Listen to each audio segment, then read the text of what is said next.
Hello and welcome to another episode of the Flatback 3. My name is Toby Wellington and I am glad to be joined by you on what is a beautiful sunny day in England today. And I have just returned from the cinema, having gone to see the new Super Mario Brothers movie. And I have to say that first and foremost, this movie was a lot of fun. Now, this movie by no means was a fantastic story told across lots and lots of engaging scenes necessarily. What it was a movie that moved at a fast pace and showed you lots of different characters, Easter eggs, and potential relationships going forward for what I'm sure will be a franchise over many years. Now, of course, everybody going into this would be expecting that this film would reference all the games, all the characters, and all the different worlds that we've seen across years and years of Nintendo's wonderful Mario franchise. And of course, working alongside Illumination Studios, they have produced this wonderful movie, which I would absolutely recommend to anyone that is a Nintendo fan, Mario fan, or has young children. This is a really fun movie for anyone and everyone that is interested in going and seeing it. There are lots and lots and lots of good Easter eggs, lots of good references, as you can see in the trailer that I'm sharing whilst I talk through my review of this movie. Now, the runtime is just an hour and a half, so it's a nice, easy watch as well. And what I would absolutely say is that this is a good movie to watch if you just want to switch your brain off and not have to concentrate too much. But the one problem that does lie with such a short runtime is the fact that, of course, the movie has to move at an extremely quick pace. And that was my biggest criticism of it. The movie very much jumps from one thing to the next, to the next, to the next, whether that be character introductions, new worlds, new environments, new relationships being built. The movie does jump from one thing to the next at an extremely quick pace, from being introduced to Mario and Luigi, to going to the Mushroom Kingdom, to going to the Jungle Kingdom, to going to Bowser, and it bounces to and fro and to and fro. And I'm pretty sure I know the reason as to why. First and foremost, this movie is very much made for a young audience. Of course, this movie is going to be made for children, first and foremost, in the way that it has been structured, in the way that it has been written, and the way that it's been directed, in that it tries to keep your attention by giving you something different to concentrate on roughly every 2 or 3 minutes. We never spend too much time in one conversation, in one location, or with one character specifically. And I think that that is a problem if you're an adult watching this, because some of the dialogue, some of the relationships, and some of the characters don't get fleshed out nearly enough. Whereas if you're someone younger watching this, or someone who doesn't really critique movies like I am right now, or critique movies in your mind as you watch something, then this is absolutely fine for you. Because of course, if you're watching this without having a critical eye on it, then you're just enjoying the story that's being told. You're watching everything as the scenes move along, as you see all these references and all these characters that you recognize from either your childhood or the games that you're currently playing through.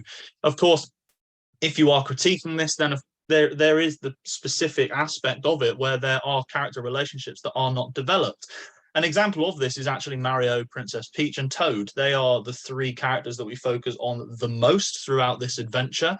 Obviously, Luigi and Mario get split up at the start of the game, and Mario has to go and try and find Luigi in order to try and save him from Bowser, which is a fine story to tell. But of course, as I have referenced, it's really important to say that the character relationships are just sort of dropped on you.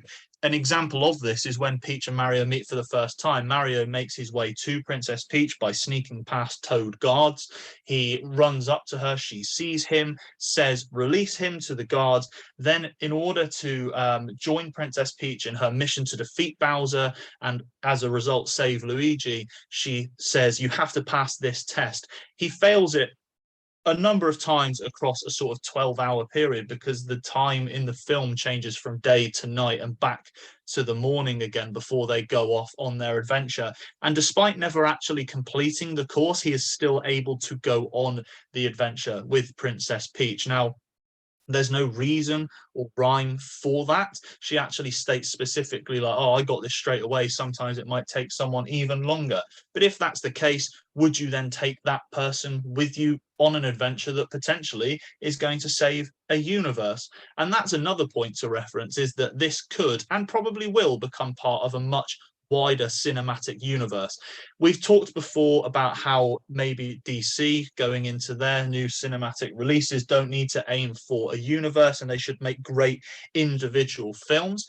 But it seems that the Mario universe could certainly be something that we see in the future going forward. There are a number of characters that we saw that weren't really fleshed out. So there's Toad, there's a specific Princess Peach, there's Luigi isn't really in the movie for a long period of time. You could do something with Donkey Kong and Diddy Kong separately. You could do something with Bowser separately, Baby Bowser. You could do something with the other princesses. You could do something with the Yoshi monsters. You could do something with so many different characters in this universe that there's a huge amount of possibilities going forward for Nintendo and for Illumination Studios going forward with what is going to become a massive franchise. And this movie will 1000% make huge amounts of money for both the studio and Nintendo, the game developer. The biggest positive from this, I have to say, is that the animation absolutely is stunning. The environments that we see, the way this movie is structured in terms of the way it looks, is absolutely perfect. There was nothing that jumped out to me that looked like a movie mistake necessarily. One of the things that was referenced before this movie came out and something that people talked about was the casting choices. I think everyone was pretty much perfectly cast, although I do feel Chris Pratt's delivery as Mario was slightly off of what I would like. Now, they are not what you would expect necessarily from the games. They're not necessarily what you would expect in terms of the way that they speak throughout the movie.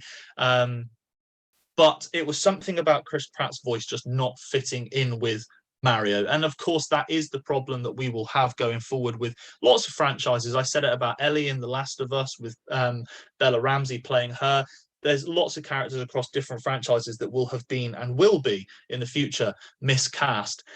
This one for me was another one of those cases where Chris Pratt puts in as good a performance as he can, but in the performance that he's giving, he just doesn't come across like Mario, or not the Mario that I would have wanted. And of course, that is something that is individualized to every single person. A lot of people will be really happy with his performance, but I just think that there was a lot more they could have done to get a more Mario-like performance from Chris Pratt, or if there was someone who was slightly different. Of course, they were dropping in references to the dialogue that he sort of speaks in the games more widely throughout, but that doesn't necessarily cover up the fact that this dialogue delivery from Chris Pratt was very Chris Pratt in a Mario costume, if that makes sense.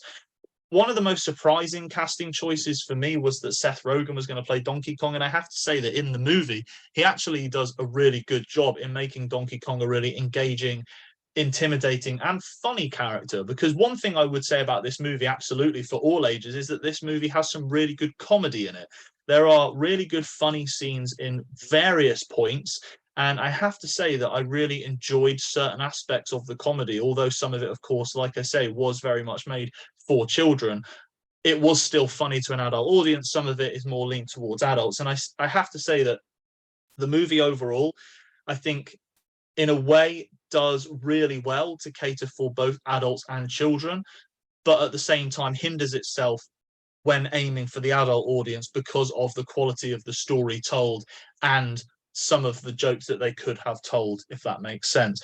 But there's a lot of positives to take from this movie. Like I say, I really enjoyed it overall. I thought it was a really fun experience. It's something, like I said right at the start, that this is a movie that I would recommend to you if you're a big Nintendo fan, big Mario fan, or if you just want to go and see something where you don't have to concentrate too much on an in-depth story. You know, what's happening here might influence movies in the future, but it's not necessarily something where you have to concentrate on all the minor details of what happens in the background. This is something that's going to be made nice and obvious for the younger audience that they're aiming for, and people that are coming into this for the first time. Not everyone will have played all the different Mario games. Not everyone will know who all of these characters are. So the quick introductions that they give, the quick little stories that they provide in order to put these characters together are fine. I just think that they could have fleshed out the relationships far more effectively. Like I said, Mario and Peach end up getting squished together, him joining her on this adventure without really having to earn the right to be able to, and of course without having the ability to do anything that he needs to do in this world. He sort of becomes very, very good at utilizing the environment to defeat enemies and to achieve what he wants to achieve throughout this story. But suspension of disbelief is something that's really important when you go and watch this film. And I had to say at the end of the movie to my wife, who I went to watch this with, that you can't critique this like you would critique something like The Last of Us, The Mandalorian, John Wick 4, or anything like that, because this is very much, it's a video game turned into a movie, and we can't sit here and we can't critique it too much for its storytelling, its narrative, and its dialogue. But I will still do that because to a degree I think they could have done better on some of those points. But let me know what you think. I enjoyed it. I would give this movie like a 6.5, 7 out of 10. I would recommend it pretty much across the board to anyone who has a vague interest in this or just wants to watch something that is fun, colorful, and well animated for an hour and a half. But don't forget to like, share, and subscribe. Leave me a comment or some comments depending on what you thought of the movie. Thank you for listening, and I will see you soon.